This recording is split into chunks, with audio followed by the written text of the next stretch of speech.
বাংলাদেশে অন্তর্বর্তী সরকারের মেয়াদ শেষ। দেশবাসীকে বার্তা ইউনূসের। অন্তর্বর্তী সরকারের চলছে বাংলাদেশ, তবে ইতিমধ্যে প্রশ্ন উঠছে স্থানীয় সরকার কবে পাবে সে দেশের মানুষ। রবিবার জাতীয় উদ্দেশ্যে ভাষণ দেন অন্তর্বর্তী সরকারের প্রধান উপদেষ্টা মোহাম্মদ ইউনূস, আর সেখানে তিনি স্পষ্ট করেন এ বিষয়ে। এদিন ইউনূস বলেন, বাংলাদেশের ছাত্র জনতা যেদিন চাইবেন বিদায় নেবে বর্তমান অন্তর্বর্তী সরকার। রবিবার রাতে দেশের মানুষের উদ্দেশ্যে ভাষণ দেন মোহাম্মদ ইউনূস।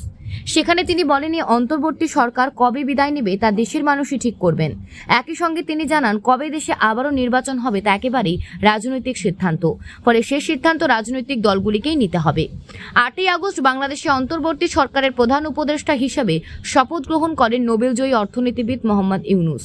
এই প্রথম দেশের মানুষের উদ্দেশ্যে বার্তা দেন তিনি।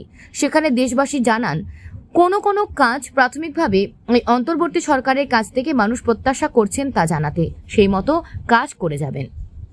এদিন ঐক্যের কথাও বলেন ইউনূস।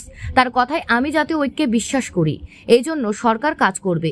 কৃষি উন্নয়নের কাজ করবে সরকার। কৃষক যেন তাদের উৎপাদিত পণ্যের দাম পান তার নিশ্চিত কাজ করবে। সংস্কারের অংশ হিসেবে নির্বাচন কমিশন সংস্কার করা হবে। কমিশন যে কোনো সময় আদর্শ নির্বাচনের জন্য প্রস্তুত রাখারও এই সরকারের লক্ষ্য।